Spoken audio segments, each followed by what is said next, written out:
Hello dear friends, rivalry study point में आपका एक बार फिर से स्वागत है। दोस्तों, बार बार आपकी मांग रही संविधान से क्वेश्चंस लाइए, संविधान से क्वेश्चंस लाइए। तो अब की बार सबसे दमदार और सबसे बेस्ट क्वेश्चंस हम आपके सामने लेकर आए हैं। पहला क्वेश्चन है, सर्वप्रथम संविधान सभा की बैठक कब हुई। दोस्तों, आपको बताना सर्वप्रथम संविधान सभा की बैठक कब हुई। बहुत ही इंपॉर्टेंट क्वेश्चन है और एक कई बार पूछा गया क्वेश्चन है। तो दोस्तों, हमारा आंसर जो होगा वो होगा 9 दिसंबर 1946 को। पहली संविधान सभा की बैठक कब हुई थी? 9 दिसंबर 1946 को हुई थी। नेक्स्ट क्वेश्चन हमारा है, संविधान सभा का अस्थायी अध्यक्ष किसे नियुक्त किया गया। दोस्तों, इसका जो हमारा राइट आंसर होगा वो हमारा होगा डॉक्टर सच्चिदानंद सिन्हा जी को चुना गया। किसे चुना गया था? डॉक्टर सच्चिदानंद सिन्हा जी को भारतीय संविधान सभा का अस्थायी अध्यक्ष चुना गया था। नेक्स्ट क्वेश्चन है, संविधान सभा का अध्यक्ष किसे चुना गया। दोस्तों, यहाँ पर देखिए दो क्वेश्चन है, एक अस्थायी और ये है अस्थायी अध्यक्ष। पूछा जाए तब भी आंसर वही होगा और अगर अध्यक्ष पूछा जाए तो भी आंसर वही होगा कि संविधान सभा का अध्यक्ष नियुक्त किया गया। अर्थात किसे किया गया था? तो डॉक्टर राजेंद्र प्रसाद जी को। किसे किया गया था? डॉक्टर राजेंद्र प्रसाद जी हमारे संविधान सभा के अध्यक्ष थे, या फिर यूं कहें तो अस्थाई अध्यक्ष थे। और अस्थाई किसका नाम आया था? डॉक्टर सच्चिदानंद सिन्हा जी का आया था। नेक्स्ट क्वेश्चन की तरफ चलते हैं, संविधान सभा की प्रारूप समिति का अध्यक्ष किसे नियुक्त किया गया। बहुत ही इंपॉर्टेंट है और ये समितियां तो बहुत सारी हैं, लेकिन इस प्रारूप समिति से क्वेश्चन बहुत बनते हैं। तो भारतीय संविधान सभा की प्रारूप समिति का अध्यक्ष नियुक्त किया गया। तो किसे नियुक्त किया गया? Doctor B are Ambedkar ji को। किसे नियुक्त किया गया था? Doctor B are Ambedkar ji को प्रारूप समिति, जिसको हम इंग्लिश में ड्राफ्टिंग कमेटी भी कहते हैं। नेक्स्ट क्वेश्चन हमारा है, संविधान सभा को अंगीकार कब किया गया, अर्थात संविधान सभा को कब अपनाया गया था। संविधान सभा को अंगीकार कब किया गया? तो हमारा जो आंसर है वो है 26 नवंबर 1949 को हमने अपनी संविधान को अपनाया था। नेक्स्ट क्वेश्चन, भारत का संविधान भारत को किस रूप में वर्णित करता है। तो दोस्तों, जो भारत का संविधान है वह राज्यों के एक संघ के रूप में वर्णित करता है। इस बात का ध्यान रखिएगा, हमारा जो संविधान है वह किस रूप में करता है? राज्यों के एक संघ के रूप में वर्णन करता है। नेक्स्ट क्वेश्चन, भारतीय संविधान के अनुसार राजनीतिक शक्ति का आधार क्या है। हमारे भारतीय संविधान के अनुसार हमारी राजनीतिक शक्ति का आधार क्या है? तो हमारा जो आंसर होगा वो होगा भारत की जनता। यह भी क्वेश्चन पूछा गया है। भारत की जनता, भारत का संविधान भारत के लिए किस प्रकार की सरकार की व्यवस्था करता है। जो हमारा भारतीय संविधान है वह भारत के लिए कैसी सरकार की व्यवस्था करता है। दोस्तों, आप लोग भी बता सकते हैं, नहीं तो अभी तो हम आंसर बताएंगे ही। क्या है हमारा आंसर? संसदीय। नेक्स्ट क्वेश्चन, भारतीय जनगणना माफ करिएगा, भारतीय गणराज्य का संवैधानिक अध्यक्ष कौन होता है। माफ करिएगा, यहाँ भारतीय गणराज्य का संवैधानिक अध्यक्ष कौन होता है। तो दोस्तों, जो हमारा राइट आंसर होगा वो हमारा है राष्ट्रपति। नेक्स्ट क्वेश्चन, भारतीय संविधान में वर्णित मौलिक अधिकारों की रक्षा कौन करता है। जो हमारे मौलिक अधिकार हैं उनकी रक्षा कौन करता है। दोस्तों, इससे पहले हम आपको ये बता दें कि जो हमारा मौलिक अधिकार है, जिसको हम फंडामेंटल ऑफ राइट के नाम से जानते हैं, यह संविधान के भाग 3 में वर्णित है। किस में वर्णित है? संविधान के भाग 3 में है। और अगर अनुच्छेद की बात करें तो अनुच्छेद 12 से लेकर के 35 तक है। और दोस्तों, इसके अलावा कुछ बातें और हैं इसके बारे में। जो हमारा मूल अधिकार है, जब हमारा देश आज़ाद हुआ उस समय हमारे पास 7 मूल अधिकार थे, लेकिन वर्तमान में अगर हम मूल अधिकारों की बात करें तो हमारे पास कितने मूल अधिकार हैं? 6। इसका मतलब दोस्त, एक मूल अधिकार हमारा कम कर दिया गया है और वह है हमारा संपत्ति का अधिकार। जो संपत्ति का अधिकार जो हमारा पहले मूल अधिकार हुआ करता था, वो आज की डेट में वह हमारा एक विधिक अधिकार है। चलिए नेक्स्ट क्वेश्चन की तरफ चलते हैं। मिनी कॉन्स्टिट्यूशन किसे कहा जाता है। तो दोस्तों, मिनी कॉन्स्टिट्यूशन किसे कहा जाता है? 42वां संविधान संशोधन। 42वां संविधान संशोधन जो हुआ उसी को हम क्या कहते हैं? मिनी कॉन्स्टिट्यूशन कहते हैं। नेक्स्ट क्वेश्चन, संविधान का रक्षक किसे बनाया गया है? तो दोस्तों जो हमारे संविधान का रक्षक है या हमारे मूल अधिकार का रक्षक है वह कौन है? हमारा उच्चतम न्यायालय, जिसको हम सर्वोच्च न्यायालय कहते हैं या फिर सुप्रीम कोर्ट भी कहते हैं। बहुत ही इंपॉर्टेंट और बार बार पूछा जाने वाला क्वेश्चन है ये, बहुत ही मजेदार और दमदार भी है। संविधान की आत्मा किसे कहा जाता है? तो संविधान की आत्मा किसे कहा जाता है? प्रस्तावना को। किसे कहा जाता है दोस्तों? प्रस्तावना को संविधान की आत्मा कहा जाता है। नेक्स्ट क्वेश्चन, भाषा के आधार पर पहला कौन सा राज्य गठित किया गया? मतलब हमारा जब देश आजाद हो गया, हमारा संविधान भी बन गया और हमारे यहाँ हमारे ही लोग हमारे ऊपर लोकतांत्रिक आधार पर जब शासन करने लगे, इसके बाद भाषा के आधार पर भारत का पहला कौन सा ऐसा राज्य बनाया गया, इसके बारे में पूछा गया है और इससे बहुत सारे क्वेश्चन बनते हैं और एग्जाम में भी पूछे जाते हैं। तो आइए आंसर देखते हैं। तो कौन सा राज्य था जो भाषा के आधार पर गठित किया गया? वह था दोस्तों हमारा आंध्र प्रदेश। कौन सा देश था? माफ करिएगा, कौन सा राज्य था? आंध्र प्रदेश। दादरा और नगर हवेली भारत में शामिल करने से पूर्व किसके उपनिवेश थे? बहुत ही इंपॉर्टेंट और बहुत ही मजेदार भी।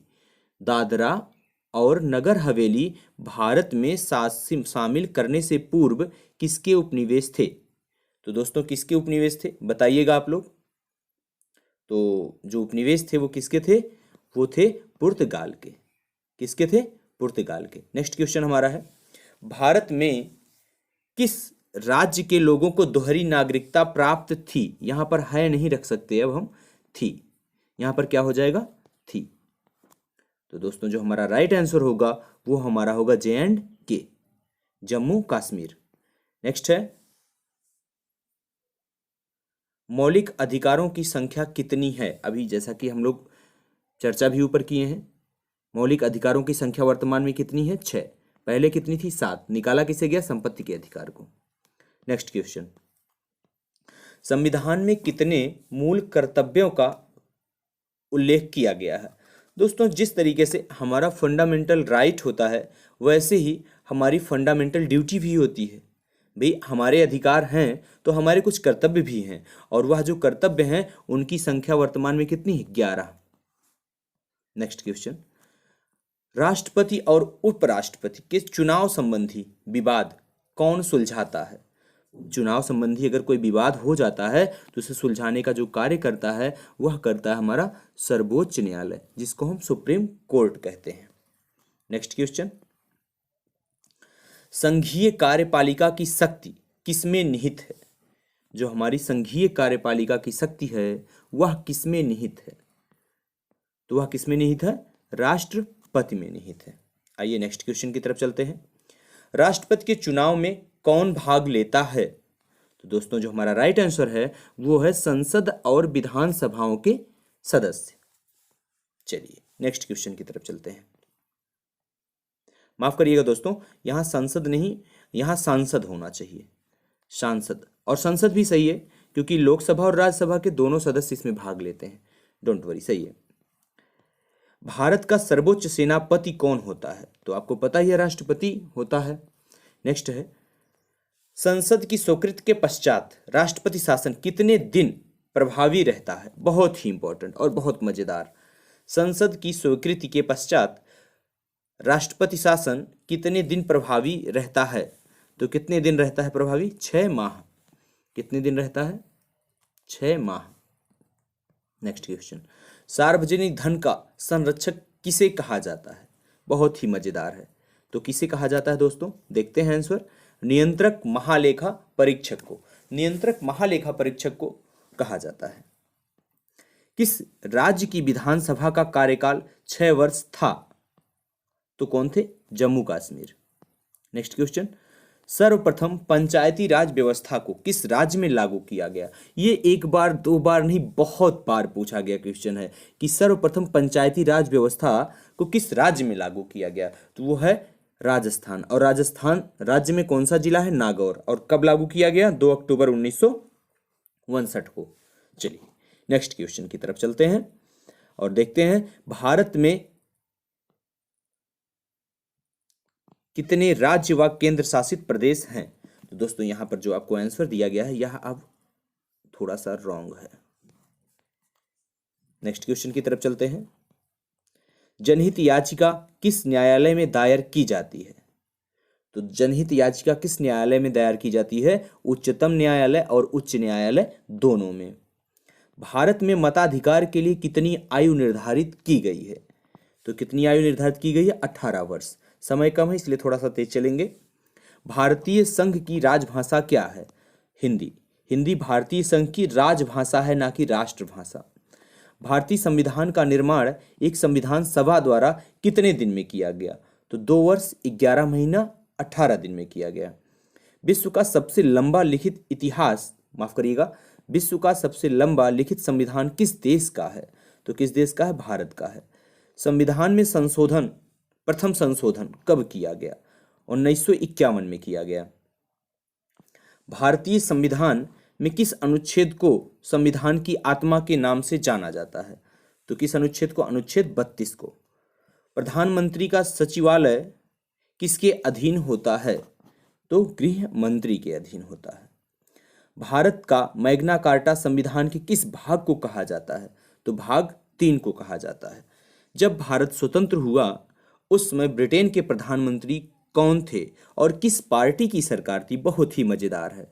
कौन थे और किस पार्टी की सरकार थी? तो वे थे क्लीमेंट एटली जी थे, और उसमें पार्टी कौन सी थी? Labour party. चलिए आगे चलते हैं।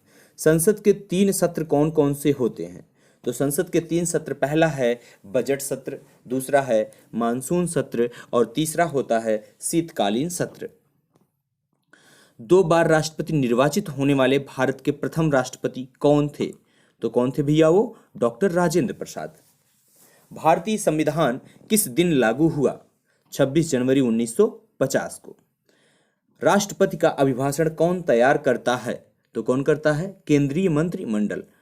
कौन ऐसे राष्ट्रपति निर्वाचित हुए थे जिन्हें कांग्रेस का स्पष्ट बहुमत होते हुए भी निर्दलीय उम्मीदवार के रूप में चुनाव में सफलता प्राप्त की? कौन थे वो? बीवी गिरी। ऐसे राष्ट्रपति जो एक बार चुनाव में पराजित हुए तथा बाद में निर्विरोध निर्वाचित हुए, वो कौन से राष्ट्रपति थे? नीलम संजीव रेड्डी। भारत के कौन कौन राष्ट्रपति पूर्व में उपराष्ट्रपति के पद पर नहीं रहे? डॉक्टर राजेंद्र प्रसाद, फर्रुखदीन अली अहमद, नीलम संजीव रेड्डी, ज्ञानी जैल सिंह। भारत के प्रथम दलित वर्ग के राष्ट्रपति कौन थे? Doctor KR Narayanan. भारत के किन 2 राष्ट्रपति की मृत्यु अपने कार्यकाल के दौरान हुई? जाकिर हुसैन व फखरुद्दीन अली अहमद। भारत के किस राष्ट्रपति का कार्यकाल सबसे कम रहा? डॉक्टर जाकिर हुसैन। राष्ट्रपति के पद पर सबसे कम तथा सबसे अधिक आयु में कौन आसीन हुए थे? तो सबसे कम में थे नीलम संजीवा रेड्डी और सबसे अधिक में थे R वेंकटरमन, सबसे अधिक उम्र के थे। अब तक कितनी बार राष्ट्रीय आपातकाल की घोषणा की जा चुकी है? तो राष्ट्रीय आपातकाल की जो घोषणा है राष्ट्रपति ने 3 बार की है, 1962 में, 1971 में और 1975 में। नेक्स्ट क्वेश्चन, भारत के प्रथम राष्ट्रपति तथा उपराष्ट्रपति कौन थे? डॉक्टर राजेंद्र प्रसाद और डॉक्टर सर्वपल्ली राधाकृष्णन जी थे। नेक्स्ट क्वेश्चन, किस देश में राष्ट्रपति केवल 1 वर्ष के लिए चुना जाता है? तो वह देश है स्विट्जरलैंड। दोस्तों यहाँ पर राष्ट्रपति सिर्फ 1 वर्ष के लिए ही चुना जाता है। भारत के प्रथम प्रधानमंत्री कौन थे? तो कौन थे? पंडित जवाहरलाल नेहरू जी थे। भारत के प्रथम उप प्रधानमंत्री कौन थे? जैसा कि कोई पद ही नहीं होता है लेकिन चुने जाते हैं और उन्हें गृह मंत्री कहा जाता है, सरदार वल्लभ भाई पटेल। भारत में प्रथम गैर कांग्रेसी प्रधानमंत्री कौन बने? मोरारजी देसाई। किस प्रधानमंत्री की मृत्यु उसके कार्यकाल के दौरान हुई थी? तो कौन थे वे? पंडित जवाहरलाल नेहरू, लाल बहादुर शास्त्री और इंदिरा गांधी। 2 बार कार्यवाहक प्रधानमंत्री के रूप में गुलजारी लाल नंदा जी ने कार्य किया था। प्रधानमंत्री पद पर सबसे कम समय के लिए कौन आसीन रहे? बहुत ही मजेदार क्वेश्चन है। इसका आंसर जो होगा वो होगा चौधरी चरण सिंह। सबसे कम उम्र और सबसे अधिक उम्र में भारत के प्रधानमंत्री का पद क्रमशः किसने संभाला? सबसे कम उम्र राजीव गांधी और सबसे अधिक उम्र मोरारजी देसाई। दोस्तों जितने क्वेश्चंस बनते हैं आपके एग्जाम के लिए, कोई भी वनडे एग्जाम हो, सब आज हम आपके पास लेकर आए हैं, बहुत ही जबरदस्त, बने रहिएगा। प्रधानमंत्री पद से त्याग करने वाला पहला व्यक्ति कौन है? तो वह कौन है? मोरारजी देसाई।